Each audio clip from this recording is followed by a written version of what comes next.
steroids and everything else. And so if it is, then that means we're getting it too, probably in higher quantities. And so drugs are going to be the source if that's what you want. But if you truly want to work with God, God's calling us to something totally different. And people are going to say, go to that place. They do things differently. They're going to teach you how to live. They're going to teach you how to be alive. Whereas the other places are all the same. Why are we trying to follow the world? Why are we trying to follow other places? There's a place for that here, of course, right? And yet, once we get people into that sick state and share with them that there's a better way, you might be able to meet them where they are because they're tired of being sick. They're tired of always coming back all the time. And yeah, you put yourself out of practice. You put yourself out of practice.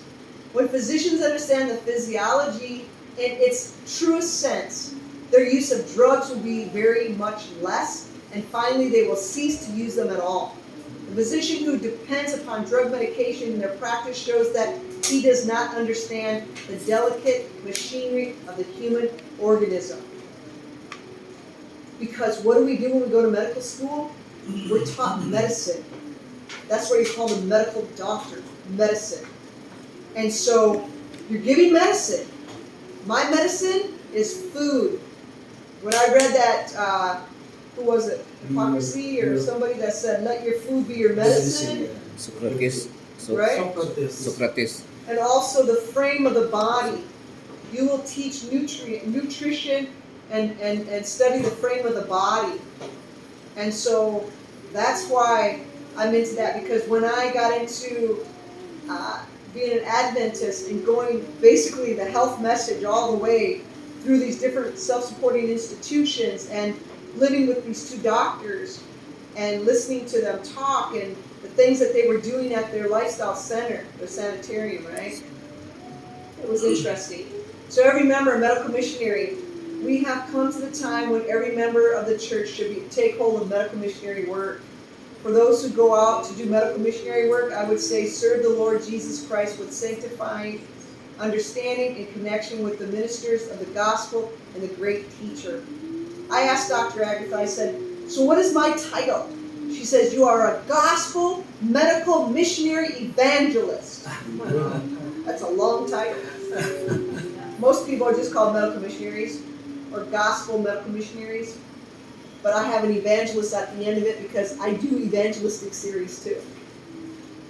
So the education of students in medical missionary lines is not complete unless they are trained to work in connection with the church and the ministry. That's another thing that I learned from the Thrashes is that when we work with other places, churches and stuff like that, make sure that the conference is good with your ministry. My ministry is called Health in Your Everyday Cares. And so with that, we are always working with the conference because we want to make sure that they understand that we're not just on some whatever, right? What do you call those people that are not true to the standards as a Seventh-day Adventist, right? They're offshoot. We're not an offshoot. I'm telling you, we're not an offshoot. We're part of the remnant of the Adventist church. Being able to take the message and to connect that with that. So the medical missionary work should be part of the work of every church in our land. Disconnected from the church, it would soon become a strange melody of disorganized atoms. That's why I'm closely connected with my church back home, the Columbus First Church. I'm one of the elders of the church. I do a lot of Bible studies. I have a big group of 9 people, which I would say probably like 6 or 7 of them are non-Adventist. And I work closely with our kind of like with UG Pines in a sense. At the store, every time I go there, people know me because I was the doctor on staff. And when they see me, they're like, oh, Dr. Julie, can you help me? And I'm like, okay, what's going on? My biggest thing is I pray for them. And as I'm praying and claiming promises for them for healing, I'm asking my boss, Jesus Christ, what is it that I should give to them?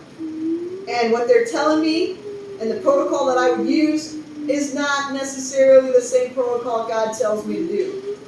And so I'm like, okay, God, you're your boss, you're telling me to do that. So as I'm putting this herb combination together, I'm asking them questions because I know what the herbs are for.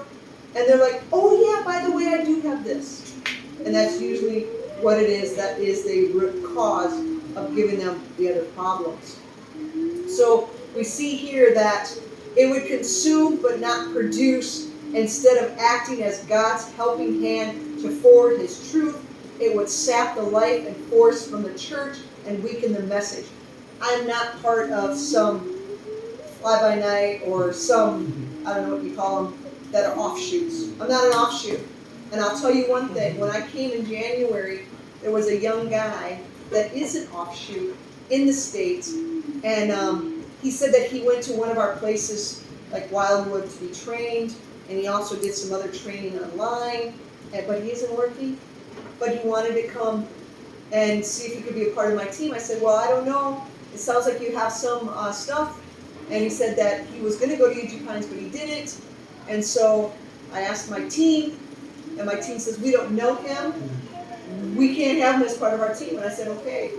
Well, he went to this pastor of the church in his area that I've been going to these churches with this pastor and been sharing them how to do the hydrotherapy, talking about different health issues and stuff. And so the boy asked the pastor if he can ask for some money because he's going to be part of my team to go to the Philippines. And the pastor texted me and emailed me right away and said, you should have no connection with this young man. He's in an offshoot. He said that will ruin your ministry. And I said, thank you, Pastor, for letting me know. He's not part of my team. He's actually going to the Philippines because he met a young lady that he would like to marry. And so the boy, I don't know where he got his money, but I told him that he could be in the training. Once we found out who the young lady was, she knew Shaw. And so the girl was there, and so we talked to her and told her some things, and she says, you know, the guy is a blessing to me, and I'll tell you why. Because I'm searching the truth even more, studying it, because of the things that he's telling me. She says, I'm not going to marry him. Because I don't think that he needs to know the truth. You know? He was in the truth, and then I don't know if something happened with his family, and he come back around and came back into the truth, and he's working with his family. And I'm like, oh my goodness. Oh my goodness. No. I'm with the organized church. So I want to make sure you know that the only way that I would feel good about anything is making sure that the Bible and the Bible only is what we're following, plus spirit of prophecy, to make sure that we're right on point with everything. And if we're not doing that, then there's no light in them, right? So here's the thing, and you'll hear more about this too. We have to understand, is it true or false? There's so many different things out there. There's so many things out there. What's true? What's not true? What are we looking at? What are we doing? What's the healing thing? All these things, that's energy work. I went to a school where they did energy work and acupuncture. Well, I didn't really do the acupuncture, but these things over here, yeah, no. These are not good things. Everything here is not. So we don't do that. We don't do these things. I do acupressure, but I don't do acupuncture. Okay. Acupressure is okay, Acupressure. but not acupuncture. Because when I look at acupressure, what you're doing is you're finding areas like, what would you call them? Knots? Muscles that are tight. So I'm applying pressure. Yeah. And sometimes when you apply pressure, they say, oh, I feel pain in my head. That's referral pain. And I'll put my hand here while my hand is here. And then I'll take that away. And I say, do you feel it anymore? They say no. Because sometimes when the pain is referred somewhere else, and we'll talk more about this on Wednesday. We're going to be doing massage on Wednesday, so wear some comfortable clothes so you guys can practice on each other. Okay. On Tuesday, tomorrow, I think we're going to be doing hydrotherapy. So bring extra clothes so then that way if we can practice on each other, you'll have a change of clothes. Because, you want to be able to do it properly too, right?